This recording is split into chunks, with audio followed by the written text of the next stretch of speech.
Hi, my name is Katie Bentley, and I read the article, What's at Stake in the Lives of People with Intellectual Disability, Part 2. Recommendations for Naming, Defining, Diagnosing, Classifying, and Planning Supports. I'm going to tell you 5 reasons why you should read this article. First reason is that it's important to know who falls under the term ID, or intellectual disability. Especially working in special education in our field, it's important to know what classifies someone as having an intellectual disability.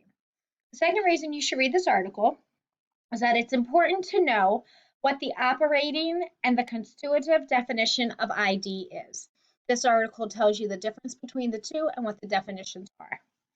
Third reason it's important to read this article is that it's important to understand what happens when a person is diagnosed with ID and what is required to give a proper diagnosis. The fourth reason you should read this article is that it's important that a person who is diagnosed with an intellectual disability is given individualized supports that are designed with his or her goals in mind. So the framework for this is laid out in this article. And the last reason you should read this article is that this article lays out the components that a base diagnosis should follow.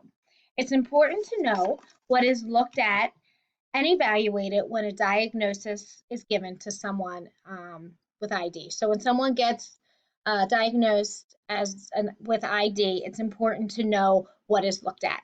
Those are the top 5 reasons that you should read my article.